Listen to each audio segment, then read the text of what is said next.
And then I was contacted later after that by Dr. John Mack to represent him.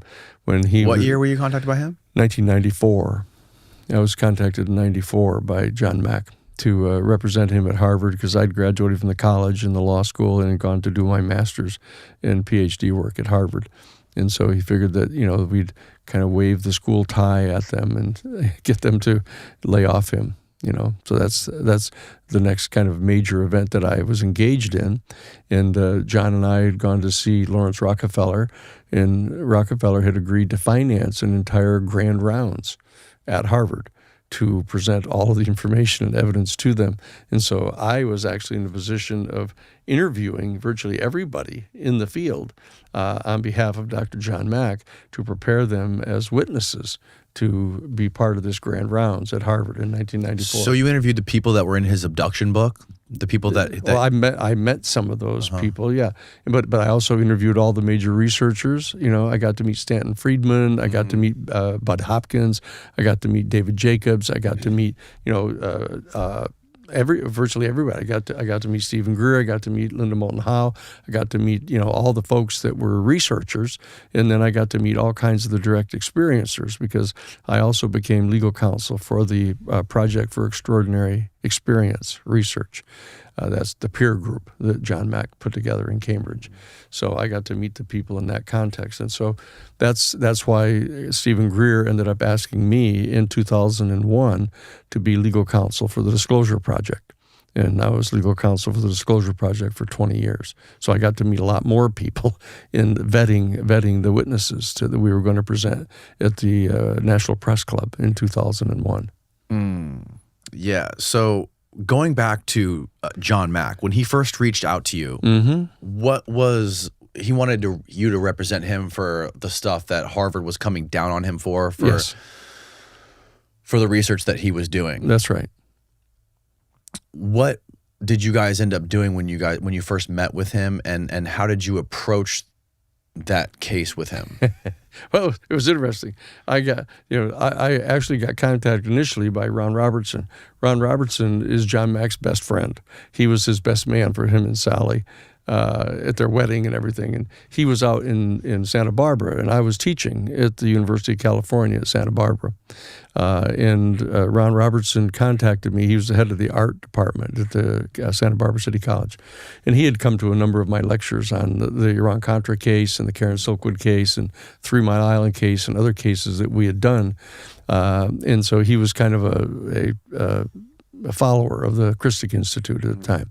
So he called me and asked me to come and see him and then asked me, what I thought about the UFO issue. And I told him I thought it was extraordinarily important. It was probably one of the most important public policy issues that one could be involved in. And he said, well, look, I should tell you that my best friend, John Mack, has just been dragged up in front of this kind of tribunal at Harvard University that's completely secret right now, but that they're excoriating him for having written this book about his interviews with people who held sincere beliefs that they'd had direct contact with extraterrestrial spacecraft, et cetera. And I said, would you be willing to take a call from John and consider representing him? And I said, yes, absolutely. So John called me, had me fly to Cambridge, and we sat down to talk about this. And we looked into it, and this was not an AAUP panel. It was not an Association of American University Professors authorized panel of any kind. It was just this kind of rump gathering that they'd put together. And then I found out that what had happened is that the United States Air Force and the Defense Department and the Central Intelligence Agency have been engaged for decades in a covert program of trying to smear people inside the military or inside government offices who tried to actually do anything about the UFO issue. Right. And what had happened is that one of the first things they would do if a high-ranking officer insisted upon filing an official UFO report, one of the first things they would do is order him to go get a psychiatric exam, which is not a career builder, in the military. And so that a few of these guys who had actually pushed all the way through and insisted upon filing an official report, for example, Colonel Arnoldson was the commander at the Malmstrom Air Force Base in Montana back in 1968, when the UFO came up over the Minuteman site and shut off all 10 of the Minuteman missiles. And Arnie Arnoldson was the guy that called NORAD about it and said, that we've got this the craft of some sort that's come up over our site and has closed off all of our missiles. And they said, are you trying to file a UFO report? And he said, yes, I am. And they said, well, that's interesting because both the Minuteman site to your west and to your east have both reported the same thing. They've had their missiles shut off too, which people don't know about, don't talk about. But I talked to Colonel Arnoldson. But it was fellows like that who insisted upon going forward that would be ordered to get a psychiatric exam. And so a number of them had been sent to Harvard Medical School to get this kind of top-level psychiatric exam. And John Mack, being the chairman of the department, was actually tasked to do that. So he did that, and as he told me later, he said, I did all the interviews with them and did all the tests. This wasn't by choice. No. They were ordered to do it. And so when John said, I mean him, but it wasn't his choice to interview these people. Well, no, they were sent there to be tested. And my guess is that he, as the chairman of the department, had some discretion in who would be assigned to actually do the exams, and so he chose to do those. Do you know if before he started interviewing these people, these military people, if he had any sort of interest in this topic before that? No, he did not. Okay, he did not. He had no. He assumed it was all nutty, actually, and he actually suspected that these guys had something wrong with them. And he did the interviews, and then he said, but each one of them tested out to be within the normal parameters of normalcy, and yet they had this story that they kept insisting upon going forward with, and they felt compelled to talk about it. And were ordered to be silent about it.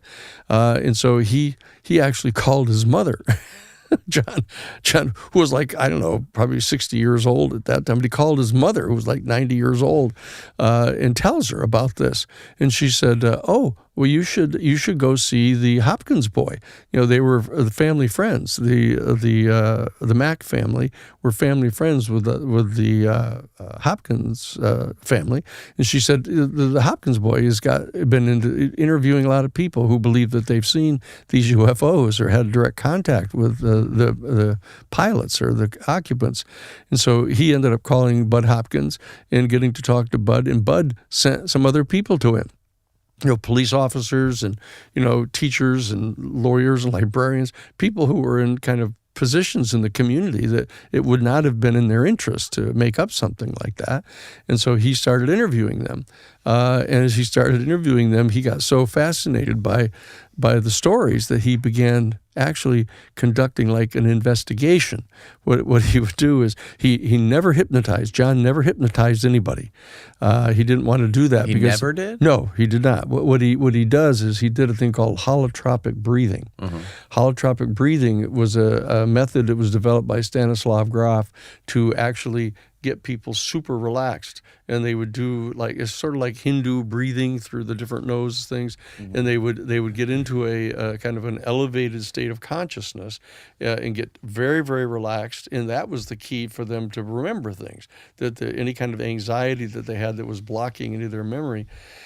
So he would do the holotropic breathing and interview the people, and what he would do is he would actually start asking them kind of ancillary questions. They would tell what was happening. They say, "Okay, now are you you're where?" They say, "Well, I'm inside some kind of a room. I'm on this table, and I'm getting examined." And he said, "Now, will you look around a little bit?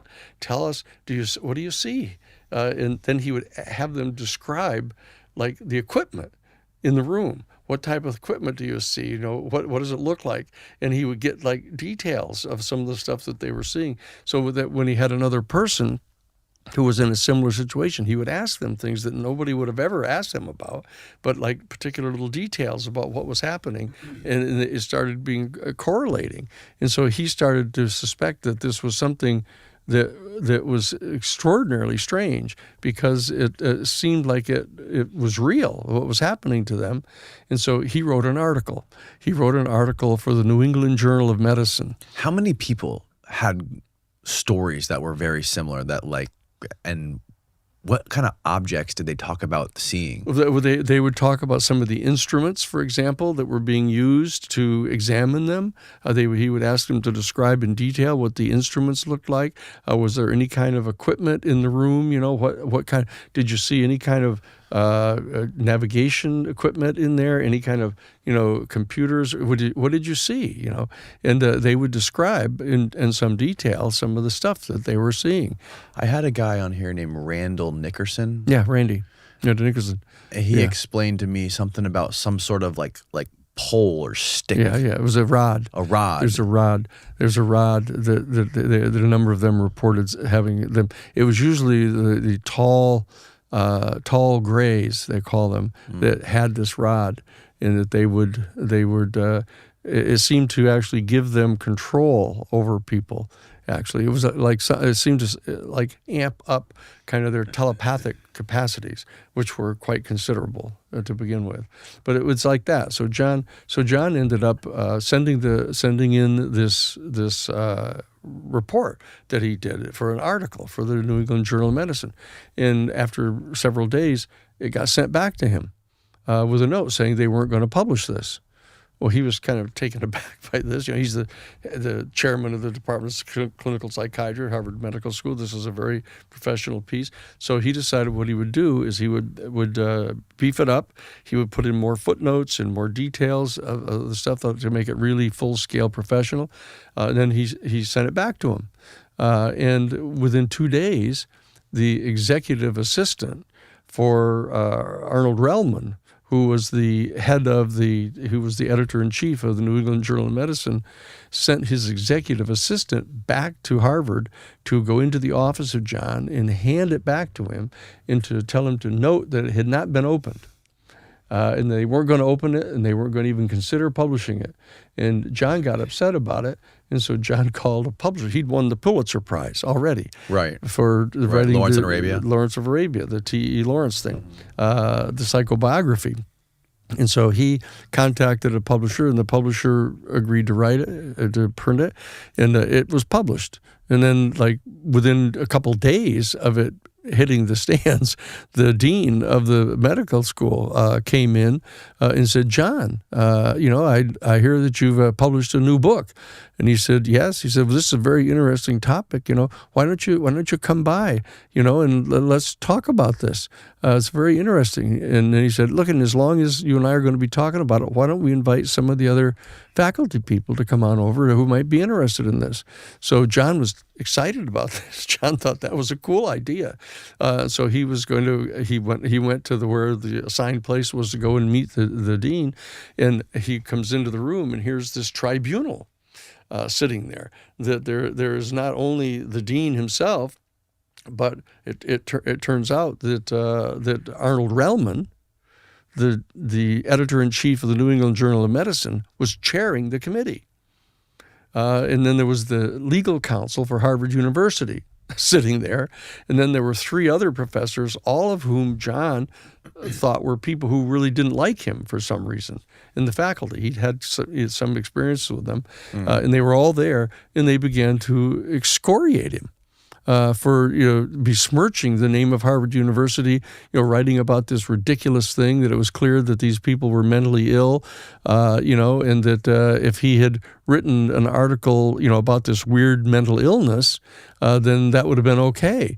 But he seemed to give the impression that he was attributing some sort of dimension of reality to this whole experience, and so he was taken completely aback by what they were doing. So he called his mother. again. And his mother said, well, why don't you just go to the family lawyer? They were a fairly wealthy family, and his father was a doctor and his grandfather was a doctor. They were kind of a wealthy family. And so he goes to the local lawyer in Boston, the family lawyer, and the lawyer says, oh, just give them anything they want. If they want the recordings of your sessions, did you bill them? Did they go get insurance? Were you doing this as a clinical treatment to them, or were you doing research? Just tell them whatever they want to know.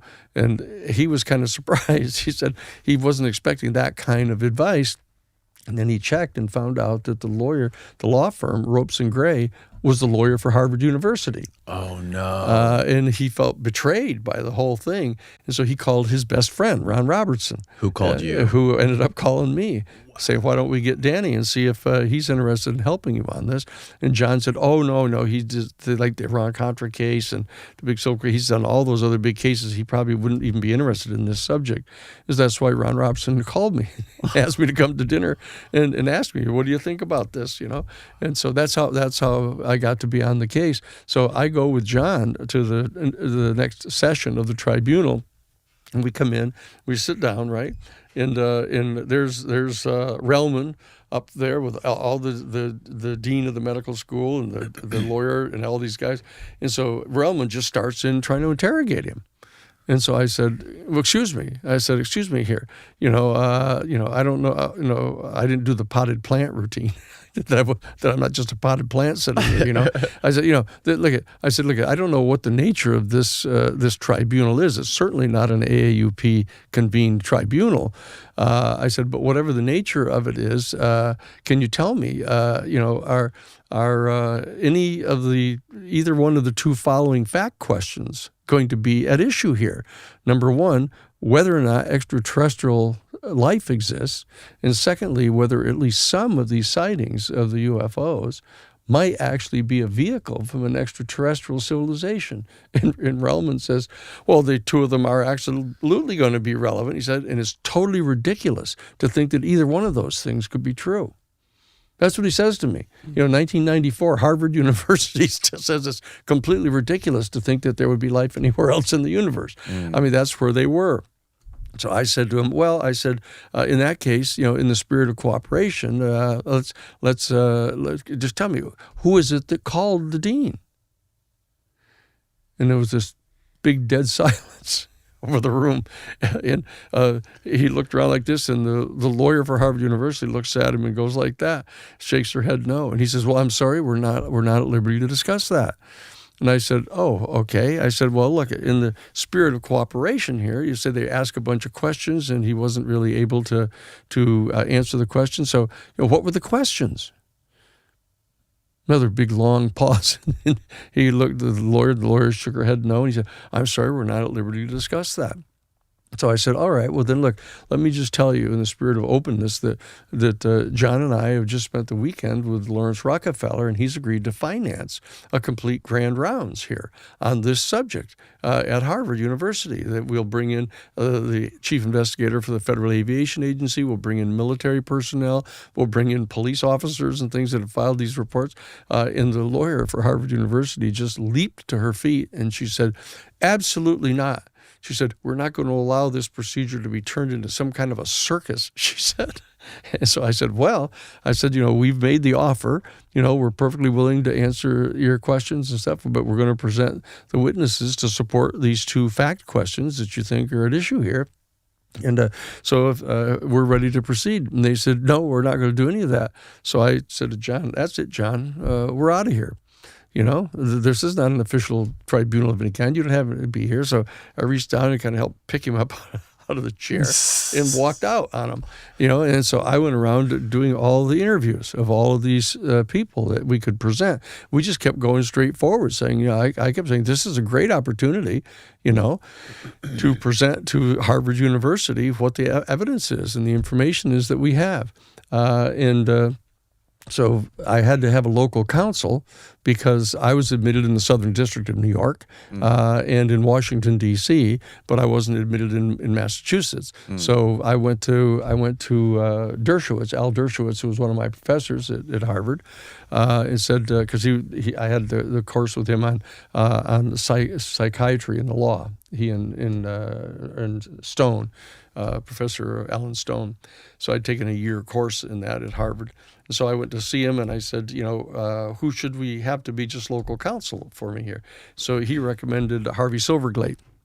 And Harvey was in the middle of a trial and he couldn't do it. So he recommends this young guy, Eric McLeish, who had just gotten into the bar in Massachusetts. And so he could just, be there to be local counsel. So we brought him on board. And then he right away started working at trying to figure out how to settle the case. To say, well, look, why don't we just do whatever they tell you to do? Why don't you just, Right. And I said, no, stop it. We're not going to do that. We're not going to turn over all the tape recordings of these things to them. I said, that we're going to do the grand rounds. And so he kept on figuring out, how to solve this thing and settle it and make him leave him alone. And John's wife was upset. Sally was really upset, because he was being ostracized, at Harvard. He wasn't invited to any of the social events anymore, and she wasn't getting invited to any of the women's things. And so she was getting really upset about what was happening to him. And it was all secret, because they kept saying, we want this kept secret, that we're doing this hearing. And I kept saying to myself, why the hell should we keep this secret? This is ridiculous. They don't have any right to be doing this. But so what I was doing is I was respecting John's wish to keep it secret. So what I did is I was reaching out to all these different potential witnesses to come in and start preparing. And one of the people that we reached out to that had been in the University of Colorado, because they were very, very familiar with the Condon report that came out of the University of Colorado years earlier. Okay, yeah. And so he got terribly upset that this was going on, and he called the newspaper and told them that this was happening.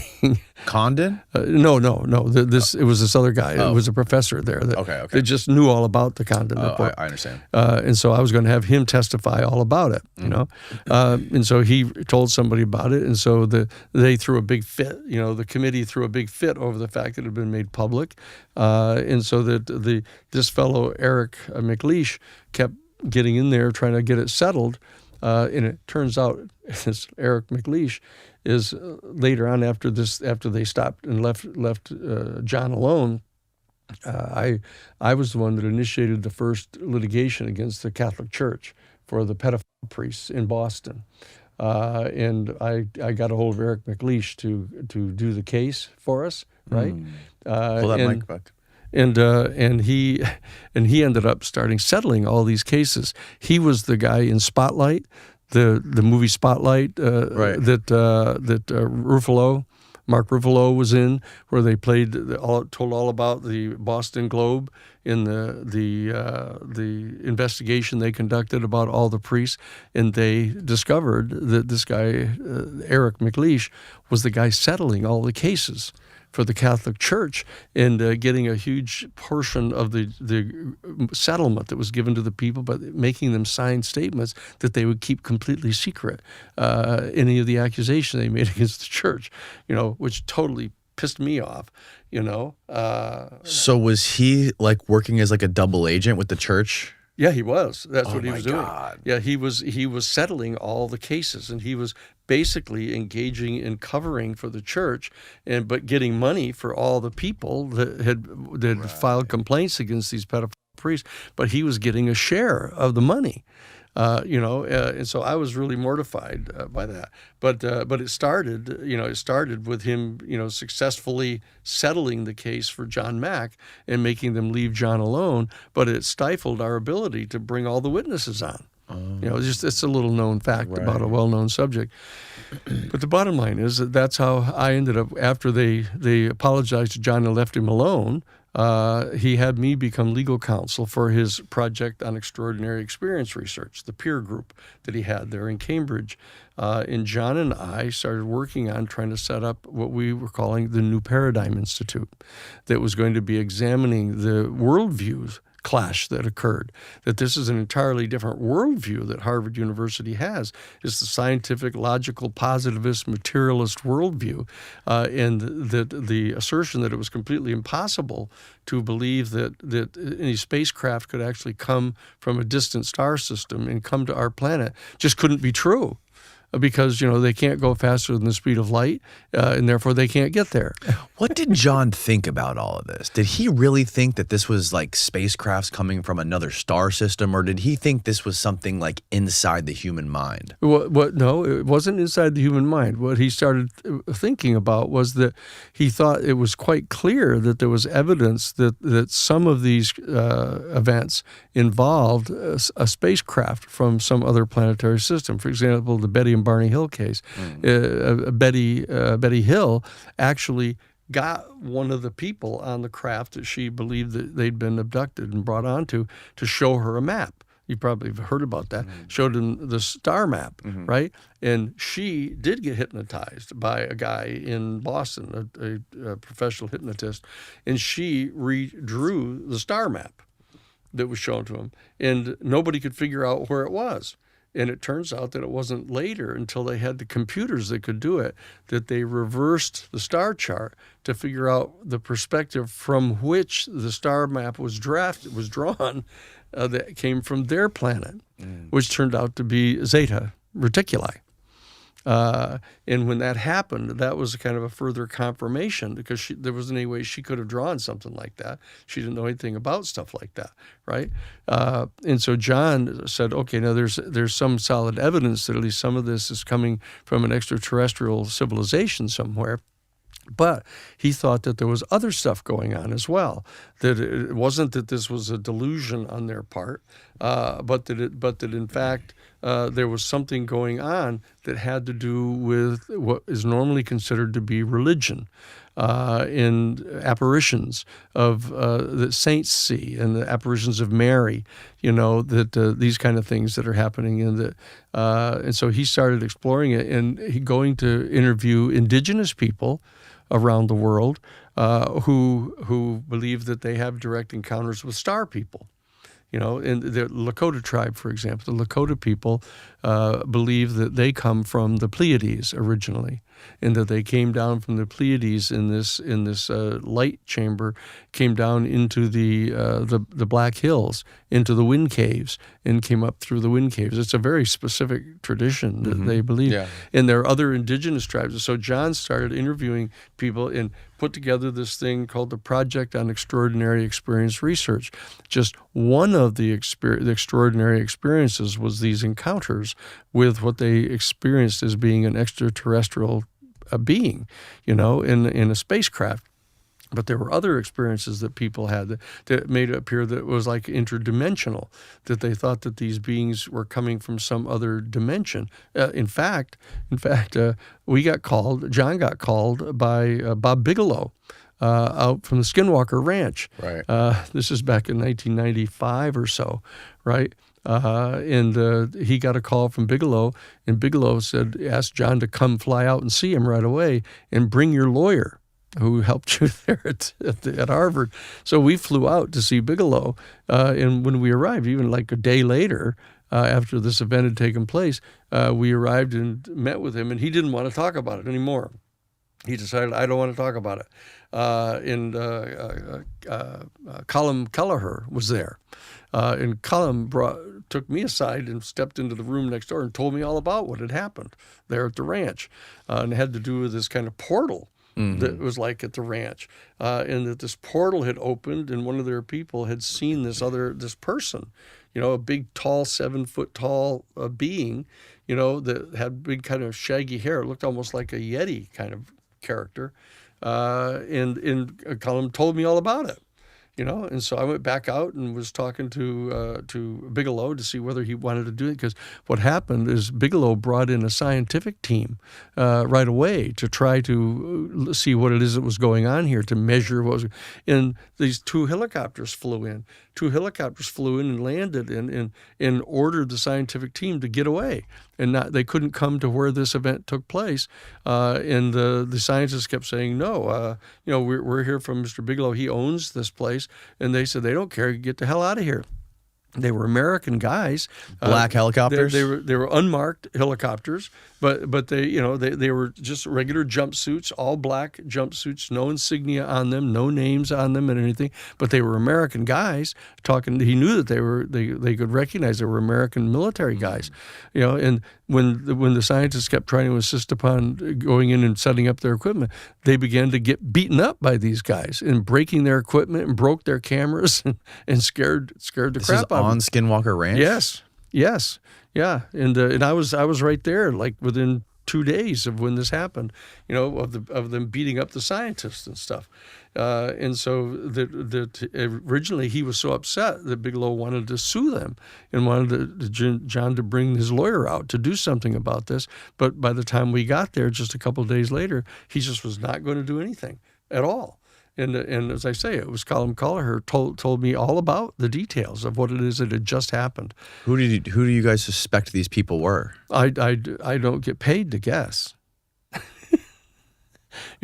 If people want to investigate it and want to do it so I can retain professional investigators and the proper people to do the investigation, we do it. Does anybody have any ideas? Does Bigelow have any clue? Does anybody speculate? All kinds of people speculate. I mean, this whole what do people say? This whole field is filled with speculation.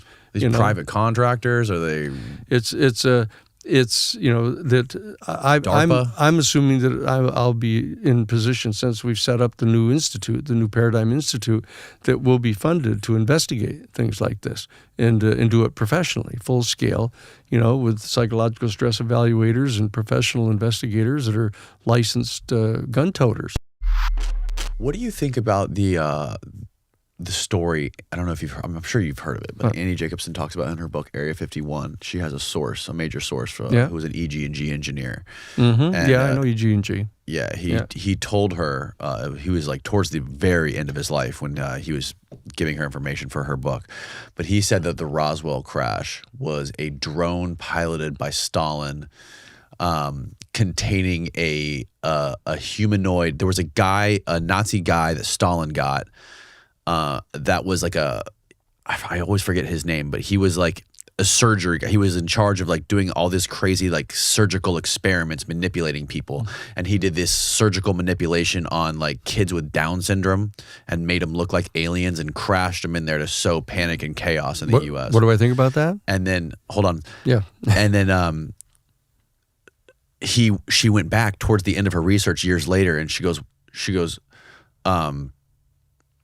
why wouldn't you say something about this? She's like, this makes them look terrible. If you guys found out the truth and could find evidence proving that Stalin was behind this, why wouldn't you do that? And the EG&G engineer said, because we started doing the same thing. He literally said that they started doing the surgical stuff, experimenting on kids. It's all a total brain fart. I mean, you can get extraordinarily intricate stories by people who are total psychopaths, and they're completely convincing because even some of them believe it themselves. It's not true. I'm the guy that helped expand the telegram in the hand of General Ramey. The famous picture of him kneeling down next to the weather balloon, kneeling down there, and you can look at he's got a telegram, a cable in his hand. You can see it. I always saw. I said, that guy's got a fucking cable of some sort in his hand there. But you can't read it from the photograph. Right. And so, like 1995, I'm doing a talk, giving everybody a briefing on the John Mack case. That was still underway at that time. I'm out at the International UFO Congress out in Laughlin, Nevada, and a guy comes up to me after I do my briefing on the Mack case. He says, Mr. Sheehan, he said, I've got something really important I need to talk with you about. Could you come up and meet me up in my room? And I went, I think I better bring somebody with me. So I get another friend of mine. We go up. And he says, I think I've found the photographer from the Roswell newspaper who the editor called him at 2:00 in the morning after the July 8th, banner headline in the Roswell paper that everybody's seen about flying saucer, that they found a flying saucer and it went out over the AP wires and everybody was going ballistic, right? And he gets a call at 2:00 in the morning from the editor of the paper and says that General Ramey has flown in from Texas, and he's demanding that we send a photographer out right now because they want to get the photographs and put them on the front page of the paper for the morning. And he goes out, and here's Ramey, with Marcel and the rest of the guys, and they're all still up, and they've got a weather balloon kind of spread out on the floor, and he's kneeling down next to the weather balloon, and he's got this cable in his hand. You can see the telegram, and so this guy says, "I think I may have found the photographer that took the picture," and I said, "Great." I said, if you can find out and it's the right guy, see if he's got the negatives. If he's got the negatives, we might be able to digitize them and blow these things up, and we can read the telegram, right? So he does. He goes and finds the guy. Sure enough, it's the guy. Sure enough, he's got the negatives. Sure enough, we get them blown up and digitized, right? And it says right in them, we had to do some computer stuff with, where the consonants and vowels were to be able to fill in where some of the wrinkles were that were in the thing. But it says, bring the disc to right field and bring the bodies. Okay? Now, and so that we know that it was real. It wasn't any weather balloon, and all the guys that are there, I mean, they know what a weather balloon looks like. Well, that story would fit in with the EG&G engineer story. It's not even close to a weather balloon. I mean, this was a huge craft. He said it was a drone. He said it was like a flying saucer that they literally piloted with bodies. Anybody can make anything up. Anybody can make anything up. And we've seen them. I mean, look at Corey Goode, the guy that I told you about. Corey Goode went on and on for dozens of appearances. He went on and went into great detail about how we had interstellar craft. Yeah, but this source, he was a confidential source. He was completely remained anonymous. She never named the guy or anything. And she said that why would he admit the fact that he went and did it too? Do you realize how many people that have come to me to tell me that they knew what the Watergate burglary was about? And what the Kennedys, who killed Kennedy, and all that, and the people hiding in the drain and all that shit. I mean, they go on and on and on, Right. And it's just that's what I'm saying. Why you have to have the ability to. I mean, we could slap this guy on a psychological stress evaluator, it's just that they notice that we've got like a dozen witnesses. Who've participated in that, who saw the crash debris, and it's not a weather balloon at all, and that they've got multiple I agree, it bodies. definitely wasn't a weather balloon. They've got multiple bodies, and they didn't find a bunch of people that were kind of human mutants, and they kind of operated on them and put them in a weather balloon and flew, or a drone and flew. They didn't even have drones then, Well, they had stuff the Horton brothers were working on. The Horton. Have you seen the flying saucer type object that the Horton brothers developed? Well, there were a number of them that were trying to be developed. The Nazis were working on. Right, exactly. Which may well have been a result of the craft in 1933 that was recovered in Italy. Right. So, but they weren't able to figure out the technology of this thing. See, that's it there. So what are we looking at here? That's the telegram right there. This is the telegram that was in the guy's hand in the photograph. That's in Ramey's right there. See it? Yeah. Oh, wow. See it? That's not a weather balloon. That's not a conversation about a weather balloon. Right, no. They're talking about the disc. Where does it say Wright-Patterson? It says right field. Oh, right field. See, that's what it was. It was right field at that time. It wasn't Wright-Patterson until later. Oh, wow. But it's take it to right field. And here's all the stuff there. See? Yep. Right field. And they talk about we're going to send out a weather balloon story for a cover. Huh. See that? Right. Yeah. No. Yeah. It was definitely a cover up. Yeah. It's one of those kind of things where not in 1,000 years would they think that you can see this. Would you ever be able to see the telegram that he had in his hand? Right. And so I say that nobody's going to be smart enough to do that, to have a fake telegram in his hand and think that 30 years later, somebody's going to find the technology to read it. It's just like, eventually we'll be able to get the Zapruder film, and we'll be able to have a technology that can track the heat signatures of the bullets in the emulsion on the negatives. We're going to be able to do that, and we'll be able to find the actual heat signatures of the bullets, and so you'll know exactly where the bullets came from. Yeah. And by that time, they'll all be dead, and that's. What is that? What did that say, Steve? However, this book this is talking about the EG&G engineer, right? Yeah. Yeah. In this book written by Andy Jacobson, a respected investigator reporter offers such contrasting explanation for the Roswell mystery that I suggest you clutch something solid right now. Yeah, this is what I just explained to you. According to the Telegraph, Jacobson suggests that the flying object crash was an earthly machine. She also reported a suggestion it was sent by Stalin. Blah, blah, blah. Down here is where it gets interesting. Maybe it's right here. She's in children. Stalin apparently believed that it could have been said they sent a plane full of these children created with the already exiled Mengele. Mengele, that was the guy's name, the Nazi. Mengele. Mengele. Yeah. Mengele's help over to the U.S. in order to create mass hysteria. However, the remote piloted plane, which wasn't a flying saucer, crashed.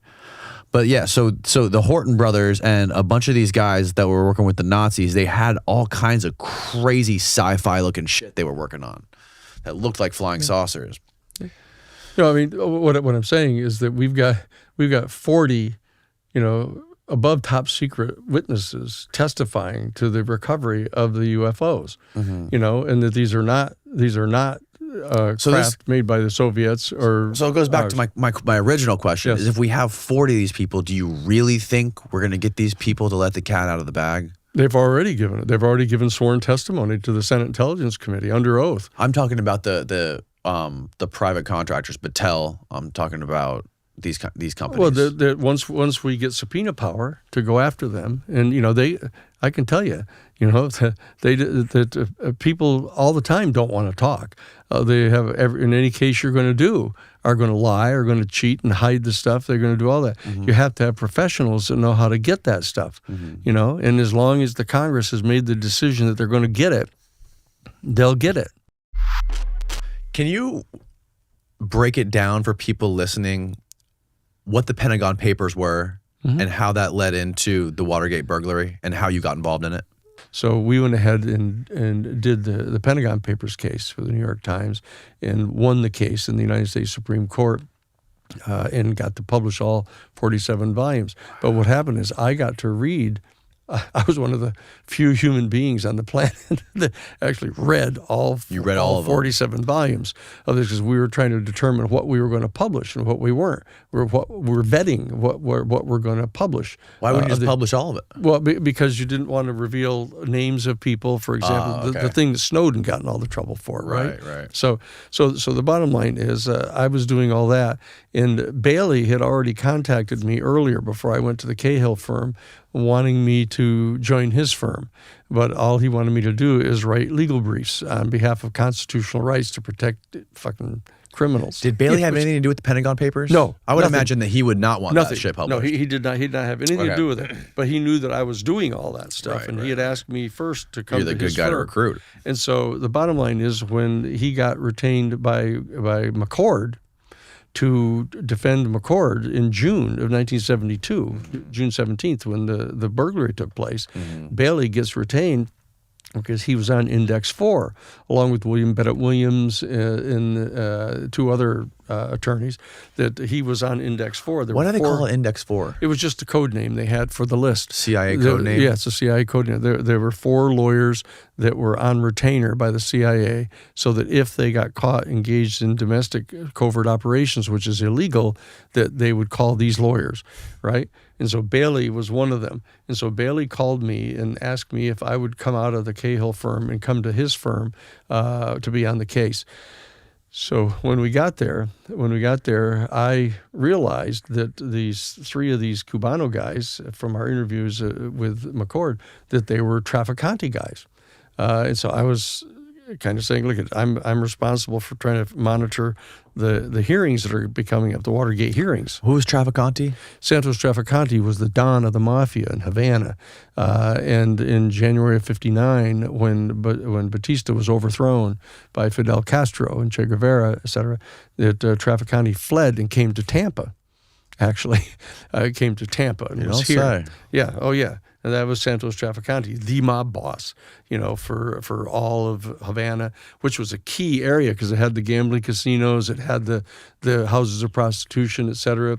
Was it Meyer Lansky big shot down there? Miami, Miami National Bank is a Lansky bank. It was a mafia bank, But he ran a bunch of the casinos and whorehouses down there. That's right. And they had the main heroin trafficking was coming in from Southeast Asia, coming in through Traficante, was also partners with Vang Pao and over in Laos. And they were bringing in the heroin into Havana.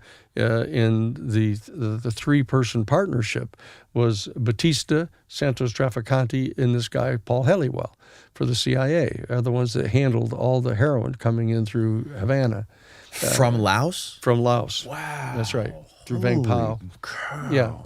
And so the bottom line is I came into the office and we ended up participating in getting McCord to blow the whistle on them. He wrote the letter to Judge Sirica, explaining to him who the burglars were and what they were doing, because he thought that they were actually coming in to try to protect. They thought that the story that he told was that they thought that the Democratic Party was coddling people that were illegally opposing the Vietnam War, which they thought was undermining national security. That's what James McCord was talking about. But the bottom line is, it turns out, we found out through our interview of Traficante directly that the reason they'd gone into the Watergate Hotel was because Larry O'Brien, who had just been made the new head of the Democratic National Committee in the Watergate Hotel in Washington for 25 years, previously was the chief lobbyist in Washington for Howard Hughes. And Howard Hughes is the guy that Richard Nixon contacted to set up the assassination team to kill Castro and Che Guevara. And the bottom line is that's the group that killed the president. And that's what the Watergate burglary was all about, is Nixon was terrified that they were going to find out that, because Larry O'Brien had worked for Howard Hughes, that Larry O'Brien may have found out that Nixon is the one who created the assassination team that ended up killing the president. And that if that ever got out, that nobody would believe that he wasn't behind killing the president, which he wasn't. But he was behind trying to kill Castro. And it was that same unit that killed the president in 1963.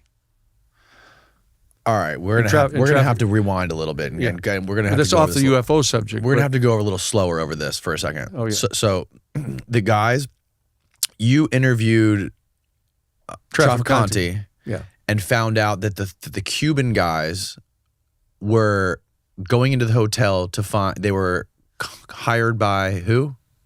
They were, I'll take it from the top, and I'll tell you, so you'll know the details of it. What happened when I realized that there were Traficante guys that were in the hotel, and I was saying, what the hell has that got to do with anything? Why are they there? Mm-hmm. So I get a hold of Bill Taylor, who was my investigator assigned to me in the firm of Bailey.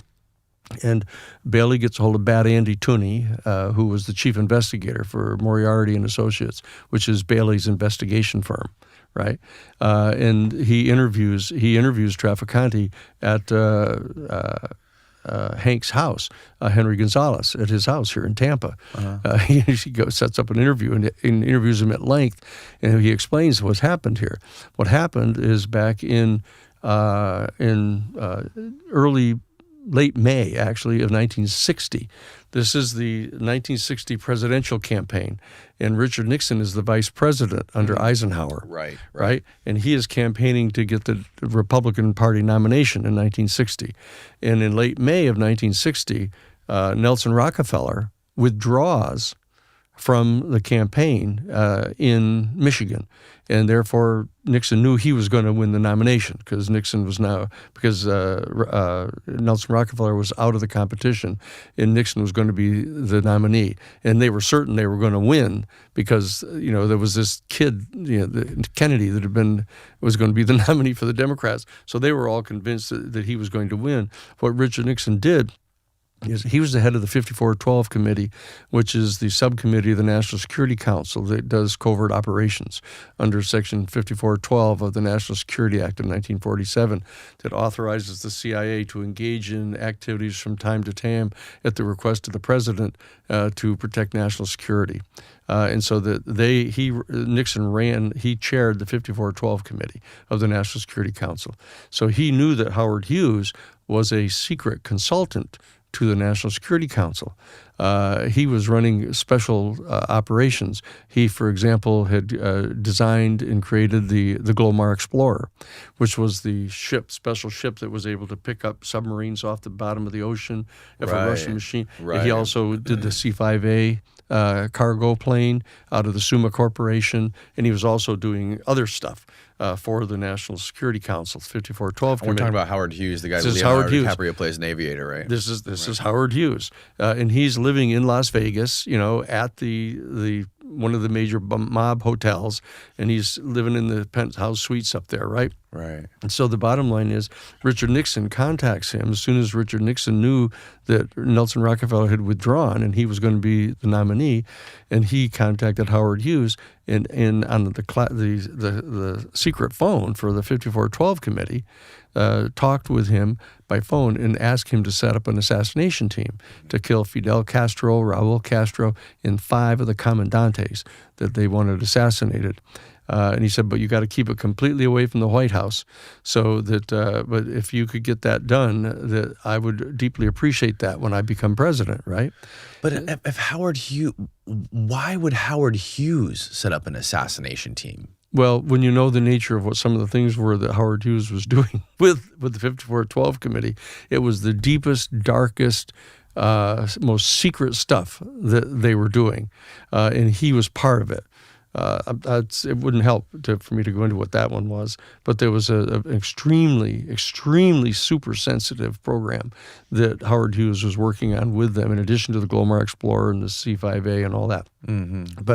And because of the depth of the darkness of that relationship that he had, he knew that he could go in under that umbrella of that super dark program, and to get Hughes to do this. Hughes doesn't agree or disagree with Nixon on the phone whether he's going to do it or not. Mm-hmm. He's not dumb. So, but what he did is he got one of his lawyers, Bob Mayhew, and Bob Mayhew he assigned to go get this done, see if they could put this team together. Bob Mayhew meets with Johnny Roselli. Johnny Roselli is the bag man at the Sands Hotel that's owned by the mob. And Johnny Roselli is in Las Vegas, where Howard Hughes is, mm-hmm. and where Bob Mayhew was. And so Bob Mayhew gets a hold of Johnny Roselli and says, "Look, you guys, have every reason in the world to try to get rid of Castro. He shut down the whorehouses, he shut down the gambling casinos, and very important, he's cut off the heroin supply that's coming in to the C Supply Corporation." Mm-hmm. So if you guys would do this, the president would be really grateful. And they started referring to Nixon as the president because everybody assumed he was going to win, right? And so Johnny Roselli says, well, look, I'm going to have to go and see Giancana, who's my principal here. I can't do this. So I'd have to clear this through Giancana. So Johnny Roselli goes back to Chicago and meets with Giancana and says, look, here's the Nixon who's going to get to be president now. Mm-hmm. Wants this assassination team put together. Can we do this? And Giancana says, well, that's Trafficante's territory. He's the Don of Havana, and even though he's fled and he's up in Tampa now, he said, we're going to have to go meet with him to see whether he would okay this. And so what they do is they set up a meeting, and Sam Giancana goes, and Johnny Roselli goes, and Bob Mayhew goes, and they meet down at the Fontainebleau Hotel in Miami with Trafficante. And they hold 2 meetings there to persuade him to do this, to set this thing up. And then Trafficante says to us, he said, but I didn't fall off in the melon wagon. He said, so I'm gonna check to make sure that this is coming directly from Nixon, not some, as he said, brain fart, of Giancana or of Howard Hughes or anybody else. Right. I wanted to, and so that the third meeting, they send a guy using the nom de guerre of Mr. Ed. And it was Sheffield Edwards. Sheffield Edwards was the chief of security for the Central Intelligence Agency under Eisenhower and Nixon administration. And so he comes to the meeting and gives them the green light to put this assassination team together. So they put the assassination team together, and Trafficante is the guy who's going to put together the team. And Trafficante picks 15 guys that are former shooters for him out of Havana. Okay. But he gets guys who've been recruited by the CIA to participate in a thing called Operation 40, which is a covert operation that they were running guerrilla raids into Cuba, burning bridges and blowing up, burning sugar fields, Right, and doing right. that stuff that they were doing. That's Operation 40. And they had recruited a whole bunch of former Trafficante guys to participate in that who had fled from Havana and were up in Tampa and Miami. This was the anti-Castro Miami right-wing hardball, anti-Castro Cuban refugee community. Alpha 66, the 2506 Brigade, that crowd. Do you know who Felix Rodriguez is? I sure do know Felix Rodriguez. I've taken Felix Rodriguez's deposition. You Yes. took his deposition. Yeah. Can you tell me about Felix Rodriguez? Felix Rodriguez is a shooter. He's one of the guys on the team that killed the president. He and Rafael Chichi Quintero. I'm going to interview him tomorrow. Oh, well, that's who he is. Felix Rodriguez, he'll know exactly who I am, because he was the number one guy at Ilopango, running the Contra weapons supply operations, along with Rafael Chichi Quintero. He and Rafael Quintero were in the security division at Pemex in Mexico City, where all the assassins hung out in Operation Condor. He's a cold-blooded fucking killer. That's who he is. Yeah, Felix Rodriguez. So, okay. How did you learn about Felix? Like initially, how did you find out who he was? Here's what happened. Here's Trafficante telling us, explaining how they did this, right? So what they did is Trafficante takes 15 of his guys, all of whom had been shooters for him down in Havana, right? Gun guys. And he takes guys that are all been recruited by the Central Intelligence Agency to work in Operation 40, which is running the raids down into Cuba, right? And they've got 5 paramilitary bases. They've got one out on Swan Island, one at No Name Key, one of them in the Everglades, and 2 of them at Lake Pontchartrain, one on the southern border and one on the northern border. The northern base at Lake Pontchartrain is where Lee Harvey Oswald was, working, with the guys in New Orleans. Right. Okay. And so the bottom line is they put 15 guys on this assassination team. And the way they do it is they're all spread out in these 5 paramilitary operations, right? And what they do is they send private planes around and pick them up individually, and they fly them to Fort Huachuca in Arizona. And they sign them in, and then they all disappear. And they take them down to Oaxaca, Mexico, at Clint Murchison Jr.'s ranch down there, and they have a triangular fire team based down there. And a guy named Carl Jenkins is training them. What does triangular fire team mean? They're high-powered rifles. They set up a triangular crossfire to get 3 different angles coming in to shoot and kill a target, a moving target. Okay, and they were trained down there. And they were tasked to kill Castro, and and they were called the S Force, was their code name. Say that to Felix and watch how he responds to that one. The S Force. The S Force. That's who they were, and so that they were tasked to try to kill Castro, and what happened is that they were put together, they were assembled.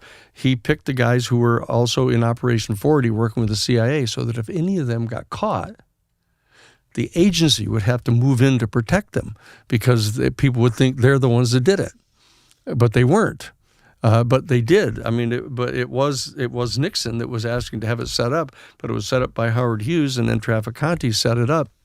But he got the go-ahead from Sheffield Edwards, who was chief of security for the CIA under Nixon, right? And so that's how the thing was set up. And lo and behold, it turns out Nixon didn't get elected, and Kennedy got elected. But Kennedy was not briefed on the existence of this group, okay? And what they did is they set up. You're going to love this part. They set up a mechanism for funding them, and what they were doing is they were to fund the Triangular Fire Team base down in Oaxaca at the ranch, at Clint Murchison's ranch. What they did is they skimmed cash off the casinos in Vegas. They would put them into these brand new suitcases, and they put them in the trunks of brand new Cadillac automobiles, and they would drive them from Las Vegas through New Orleans, where all the money would be audited, by Marcello's people, right? And then they'd drive the money all the way to Miami and deposit it into Meyer Lansky's National Bank of Miami. And then what they would do, here it comes, what they would do is they would wire some of that money down to the Banco Internacional down in Mexico City. And there was a lawyer there by the name of Ogario, and they put it into his account. And that's where they wrote the checks from to pay for all the costs for the Triangular Fire Team base. And that was the bank on which the money that was found in Bernard Barker's pocket in the Watergate burglary came directly from that account. And that's where Mark Felt was headed for. Mark Felt was getting set to go down to the bank to find out what the hell the story is with that account. When Pat Gray, who had become the new head of the FBI, instead of Mark Felt, freaked out about the fact that he was getting set to go down the next day on the 23rd of June, following the 17th of June break-in, right? So he goes on the 21st of June. Pat Gray goes to the White House to meet with John Dean and says to Dean, we got a problem here. Mark Felt is getting set to go down to Mexico to this bank down there to track the sequentially numbered bills that were in Bernard Barker's pocket, one of the Watergate burglars. And so John Dean goes and tells what's his name, the chief of staff, what was his name, the guy with the crew cut. Anyway, tells him about the fact that Felt's getting set to go down to the bank, and he needs to find out whether that's going to be a problem. And so the what's the guy's name? We're talking about the Mexico City Bank, right? Yeah, the Mexico Banco Internacional. Right. And so the bottom line is the chief of staff comes in to talk with Richard Nixon in the Oval Office, and he says, Mr. President, he says, I think we've got a problem here. And Nixon says, well, what is it, John? Right? And he says,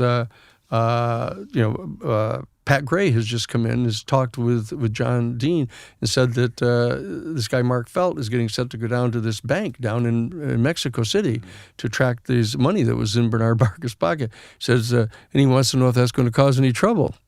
There's a big long delay on the tape, and Nixon says, "Look, you got to go and get a hold of Ehrlichman right away, and you got to go on over to the agency, and you got to sit down. You got to talk to Dick Helms and to Vernon Walters, both. Make sure they're in the meeting, and tell them both that they've got to contact. They've got to contact the FBI. The agency's got to contact the FBI.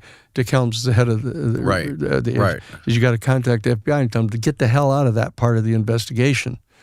And so the chief of staff, I'm trying to remember his name still, says to him, well, wait a second, what am I going to tell him? What am I going to tell him to say to make him get out of there? He says, just tell him if you can't tear off that scab. If you tear off that scab, it's going to reveal an awful lot of things that can't get revealed. So you just tell Dick Helms and Vernon Walters that if they don't get out of that right away, all the Mexico stuff is going to come out about the Bay of Pigs guys. That's what he said. That's the smoking gun conversation that nobody can figure out what it means. Nobody can figure out what it means, but that's exactly what he said. Because as it turns out, the guys in the Watergate Hotel, in addition to the Cubans, were Howard Hughes and Frank Sturgis, as you may recall, along with G. Gordon Liddy. Okay, but it turns out that Frank Sturgis was in control of one of the 5 paramilitary bases on No Name Key, right? Mm-hmm. On Swan Island. He was on Swan Island. Okay. And the other one in the Everglades was E. Howard Hunt. These were the CIA liaisons to those Cubano groups that were doing the assaults into Cuba. And they were the liaison to the team of people that were put together to be the assassination team, right? And so these for Castro. For Castro, Right. That's right. And so what happened is that it wasn't the Bay of Pigs thing. People keep thinking, oh, the CIA must have killed him because the Bay of Pigs, they were so upset. That wasn't it. It was the Cuban Missile Crisis. The Cuban Missile Crisis in October of '62, that what had happened is the Khrushchev and Kennedy had become so totally traumatized by the fact that they'd come within minutes of a complete total nuclear annihilation of the planet, that the two of them started having these secret communications, and they were actually they exchanged 18 letters that people don't know about, through Cousins, his name was, that was delivering the letters back and forth between Khrushchev and Kennedy. And what they were doing is the two of them were discussing disassembling the nuclear warheads of the entire nuclear arsenal of the United States and Russia. And that they just freaked out when they found out about this and said, this guy's got to go. Kennedy's got to go. Yeah. We can't wait for the election. This is November of '62 or '63 rather. It's a whole year before the election. He's going to exercise his executive authority as the commander-in-chief to order the disassembling of the nuclear warheads, and Khrushchev is going to do the same for the Soviet Union, and it's going to be brokered by John the 23rd. Pope John the 23rd is going to be the broker of making sure they both comply with this, because Khrushchev liked him and trusted him, and of course Kennedy did too, and that's the process that was underway. And so what happened is the Cuban guys wanted to kill Kennedy because when the Cuban Missile Crisis had happened, that he was so freaked out that he ordered the shutting down of all 5 of the bases. And who was freaked out? That Kennedy was so freaked out about how close they had come to having nuclear war that he promised Khrushchev that he was, because what happened is after the Bay of Pigs, Kennedy apologized, for having authorized the attempted invasion at the Bay of Pigs. Yeah, and there was declassified. There was 2 operations. I think one was called Northwoods, and there was another one. Maybe it was just Northwoods, where they were going to have Northwoods. They were going to fly a plane, a remote-controlled plane, and blow it up, and say the Cubans did it. And they were also going to have some Cubans killing people in Miami and D.C. 3 things. They were going to blow up an airplane and say that it had been done by Castro. They were going to attack Guantanamo base. They were actually going to dress up a number of Cuban refugees in Cuban military uniforms and attack and kill personnel at the Guantanamo military base. And they were going to blow up shopping malls in Miami, specifically targeting members of the Cuban anti-Castro Cuban refugee community, to blow them up, to totally make them hysterical, so that they would then be able to blame it on Castro. Right? So all that stuff was going on. But after the Bay of Pigs fiasco, Kennedy apologized and took responsibility for it. Right. And then what he did is he promised Khrushchev that he would stand down Operation 40, that was running the attacks under Nixon, that had been running the attacks on the island, against Cuba. And so Kennedy said he was going to stand them down. And then he went down to Miami and in the Orange Bowl did a big presentation to the Cuban community, that he gave them his solemn word that the flag of a free Cuba would fly over the island by the end of his second term. He gave them that promise, that solemn promise, right? And the problem is he didn't order them shut down. He had lied to Khrushchev, and they just transformed Operation 40 into a thing called JM Wave. And they ran it off the Miami base. They had a great big base called JM Wave, and they changed it from Operation 40 to Operation Mongoose was the code name for it, right? Right. Okay, but he continued to run it. And so what happened is when Khrushchev realized that Kennedy had lied to him after the Bay of Pigs and he was not standing down the operation, that's when he started sending the missiles in. Right. Okay, and so he put all those missiles in. And when Kennedy later in October of '62 found out about it, that's from April of 1960 when they actually had the Bay of Pigs thing happened. Almost 2 years later in October when they discovered that the missiles were there. But in the interim, what had happened is when the missile crisis came down in October of '62. Kennedy and Khrushchev, I said, were so freaked out by it that they started exchanging these letters, and that they were trying to have a détente, and they were going to be not only was Kennedy going to agree to shut down the bases, but he ordered the shutting down of the bases. And he said, this is for real this time. You know, he had lied before saying they were going to close them down, and they didn't. But now he ordered them to close down. And Frank Sturgis from Swan Island, after receiving the order from the president to shut down all those bases, Frank Sturgis launched another attack against Cuba and sank a Russian ship in the harbor of Havana that could have caused a total shitstorm, you know, and would have caused Khrushchev to think that Kennedy was lying to him again.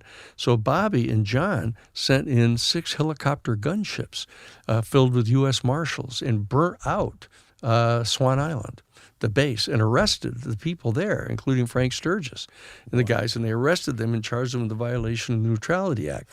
And the guys were furious at him, right?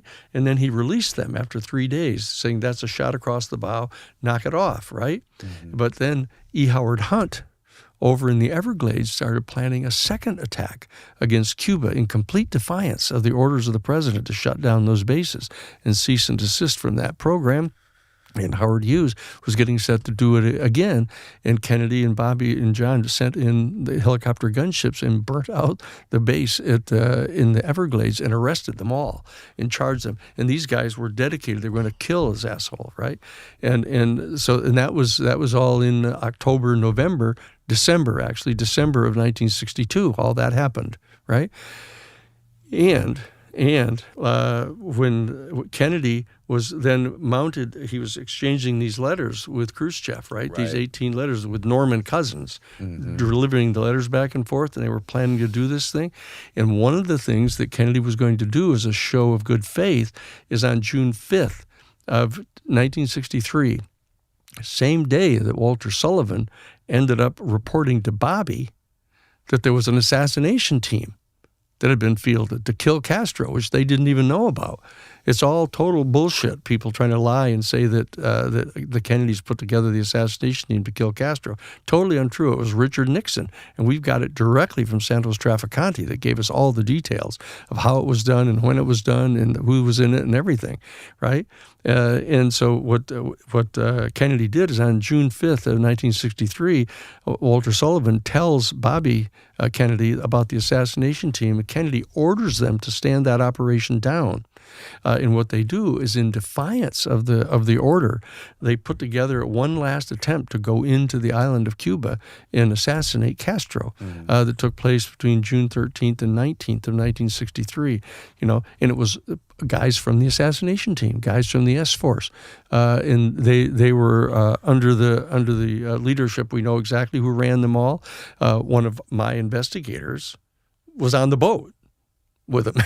Actually, when they went down there, when they went down to the assassination, because he at the time was the head of the Miami office of Life magazine, and what's his head, the guy, Henry Luce, who's the head of Time magazine and Life magazine, wanted to have a person on board when they got it so they could get the pictures of the people that went and assassinated Castro, right? And so Dick Billings is on the boat, assigned to go on the boat with them. And so we know perfectly well that they tried another assassination attempt against Castro on the 5th of, from the order to stand down on June 5th of 1963. And on the same day, Kennedy, demanded from the CIA all their UFO information. Wanted to have all the UFO information because he was going to give that to Khrushchev. because they wanted to show of good faith, and they wanted to join together in the space program. Kennedy offered Khrushchev partnership in a joint U.S. Soviet space program, and was going to send to him the information about the UFO stuff, which has caused all kinds of people in the UFO community to go, oh.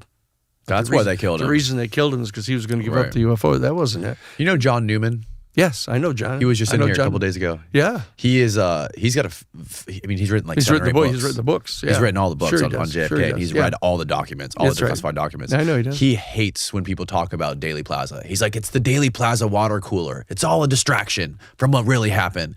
He talks about the Colonel Lemitzer and Maxwell Taylor, who were the Joint Chiefs of Staff, who had the PSYOP and Curtis LeMay. Curtis LeMay, yeah. Big Curtis LeMay, absolutely. Right, and they had a big plan for a total nuclear annihilation of the Soviet Union and China. Oh, yes.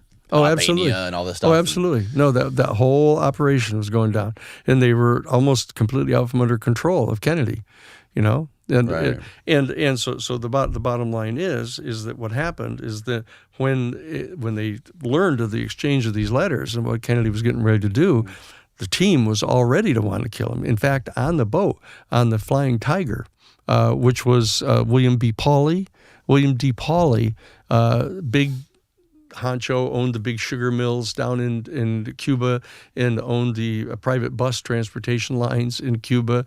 You know, William D. Pauley, it was on his boat that they went down to try to do that assassination in the middle of June of 1963. Yeah. And Dick Billings is standing on the deck of the boat, the Flying Tiger II, along with William D. Pauley and Johnny Marino. Johnny Martini is standing on the boat with him, and what was the guy's name? Rip Robertson was the guy's name. Rip Robertson was the actual field commander for the S-Force. It wasn't Carl Jenkins wasn't the field commander. He was the trainer for them. But Rip Robertson was the field director for these guys, right? And so he's Rip Robertson is standing on the boat.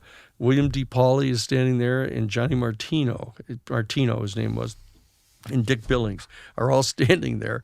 And Johnny Martino is just raging about the Kennedys, about what rotten bastards they are and how they lied, and they gave their word that they were going to have a free flag of Cuba flying over there, and he was raging like this. And William D. Pauley turned to Johnny Martino in the presence of all those guys and said, "Don't worry, Johnny, we're going to kill that motherfucker." And that was on that weekend of June 13th, 14th, 15th of 1963 on board the Flying Tiger II with Dick Billings standing right there next to him. And Dick has told me the entire story in detail and first person proof of it being there, you know. And so as soon as he heard that the president had been killed, he said, I knew exactly who had done it. And he became the chief of staff for the House Select Committee on Assassinations. So do you think that these Cubans really wanted, I mean, do you think that had anything to do with the actual assassination of Kennedy, or do you think it was the military just using these guys?